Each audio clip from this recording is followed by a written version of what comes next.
Le CAC 40 est toujours dans le vert avant l'ouverture des marchés américains. Marché américain attendu en hausse de leur côté, à en croire les contrats futurs sur les indices. Pour rappel, hier à la clôture, le Dow Jones se perdait 0,91% à 29 638 points. Le S&P 500 perdait lui 0,46% à 3 621 points, tandis que le Nasdaq Composite perdait 0,06% à 12 198 points.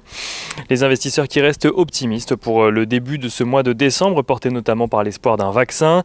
Sur ce sujet, Moderna a d'ailleurs annoncé avoir effectué une demande d'autorisation d'urgence auprès de la FDA et des autorités sanitaires européennes. La date à laquelle la FDA étudiera cette demande, tout comme pour le vaccin développé par Pfizer, est d'ailleurs connue. Il s'agit du 17 décembre prochain. Pfizer qui a d'ailleurs confirmé avoir réalisé cette demande également auprès des autorités européennes de santé. La progression de la pandémie reste cependant dans tous les esprits, avec environ 63 millions de cas recensés à travers le monde. Aux États-Unis, l'État de Californie réfléchit d'ailleurs à des mesures de confinement afin de diminuer l'afflux des patients dans les hôpitaux et notamment en soins intensifs.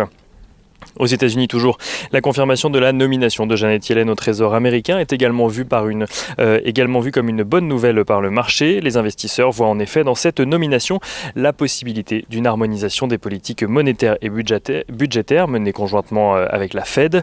Et de son côté, le président de la Fed doit justement être auditionné par le Sénat cet après-midi. Il a déjà transmis son discours. Il compte ainsi mettre en avant la résurgence des infections à la Covid-19 malgré l'espoir suscité donc par le vaccin.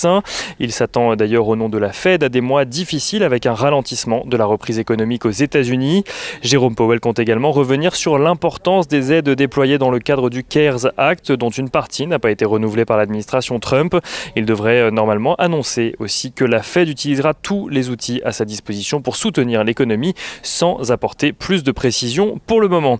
Et on regarde très rapidement ce qui se passe du côté des valeurs. ExxonMobil va inscrire dans ses comptes une charge pour dépréciation de 17 à 20 milliards de dollars sur ses actifs dans le gaz naturel. Le groupe compte également réduire ses dépenses d'investissement l'année prochaine à leur plus faible niveau depuis 15 ans.